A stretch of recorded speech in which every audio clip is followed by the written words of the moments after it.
So the Jackery Explorer 1000's been out on the market for a little over a year now. It comes with a 1002 watt-hour power station. It carries a 1000 watt pure sine wave inverter in it with a surge capacity of 2000 watts. In another video we did, we used it to power our Keurig coffee maker and also a hot water kettle. And it comes with three 120 outlets, USB-Cs, there's two of them, 5 volt USB, quick charge, and a cigarette lighter. Input side, you've got you can put one solar panel in here, or the double solar panel comes in here with an Anderson connector.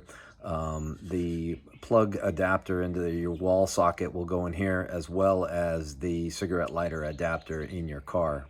So again, this is a Jackery Explorer 1000.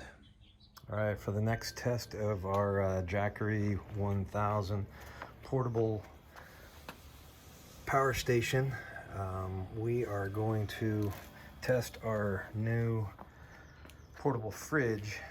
And what we've done here is we've got 14 waters in here at room temperature, and starting this off from scratch, 64 degrees right now. I've got it set to maximum, and I'm trying to get down to 34 degrees.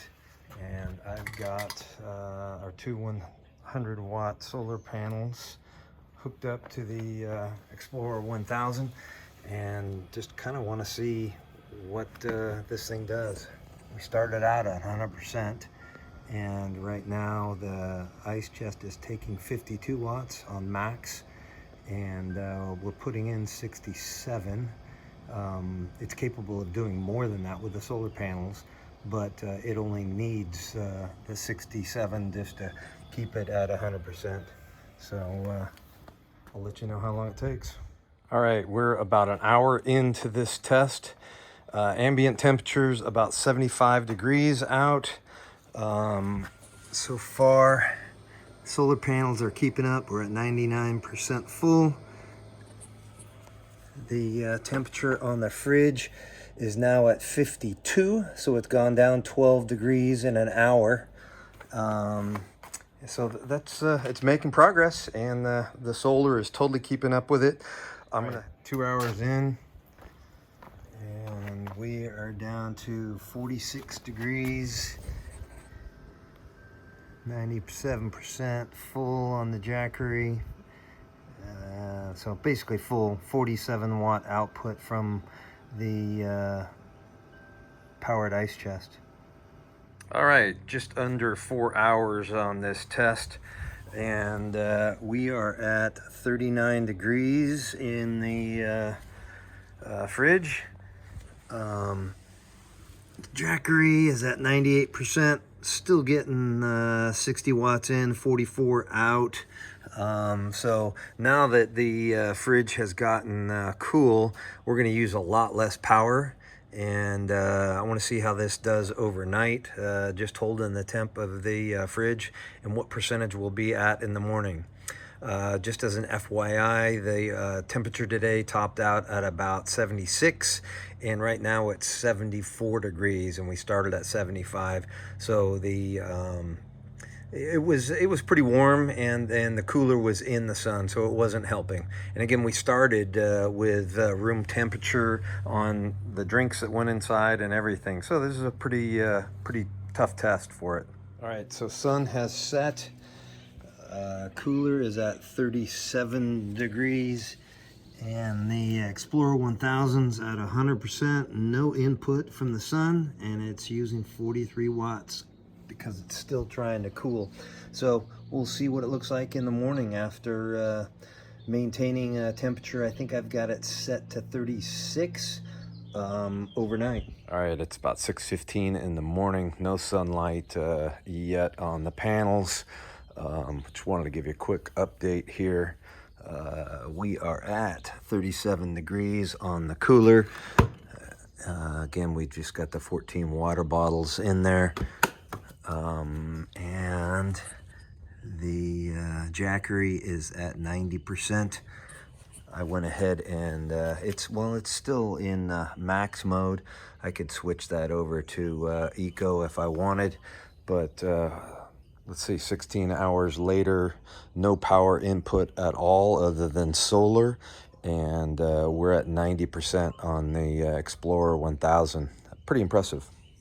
All right, so the refrigerator test from room temperature was pretty dang easy. So I'm gonna switch gears today and see if just with these two solar panels and our Explorer 1000, if we can go ahead and bring it down to freezing level. I put in a small little Tupperware with some room temp water in it, and I am going to keep it on max and move it down to 0 degrees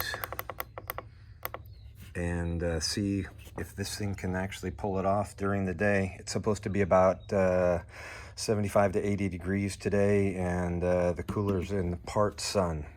All right, it's about 4 o'clock in the afternoon. Been trying to make ice today.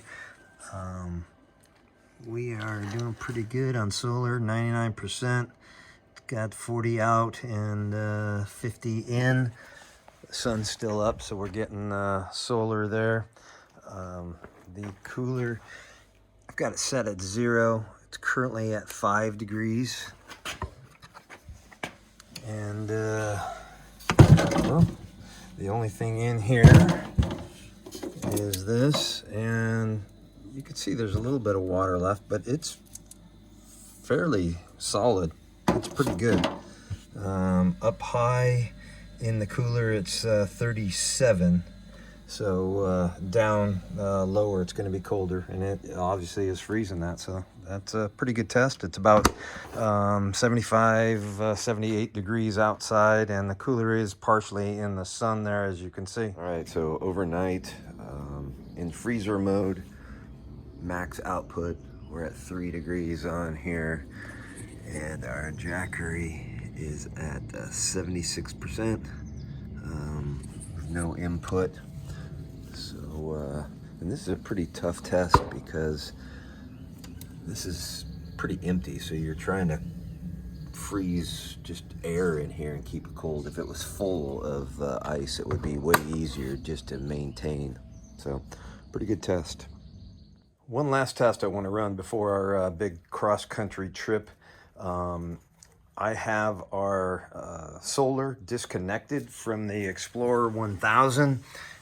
We are at 98% right now, and I want to see how long we can run our ice chest just in refrigerator mode, set to 32 degrees in eco mode. And I've got inside just our 15 water bottles, and we'll see how long it runs and if the ice chest can keep up in temperatures that are right about 80 degrees during the day. All right, 48 hours, completely off the grid, no solar, no charging whatsoever on the Jackery. It's our Explorer 1000. We're down to 43% on that, so that's 48 hours worth. That's pretty good. Again, we had this set at 30 degrees, I believe, and it's on max. So it would cycle around. Inside the cooler, top of the bottles is 40 degrees, and we're not freezing anything.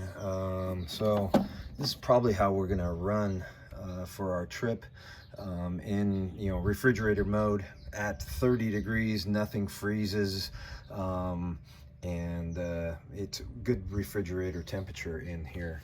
So good to know. We can survive 2 days without any charging at all on the Explorer 1000. Did a pretty good job. So normally we'll every day we'll have it plugged into the truck as we drive, and it'll be getting charged from that. So we'll rebound on this, but a couple times we will be staying in one spot for 2 days at a time and might not be driving. So this was just a test just to see how it did.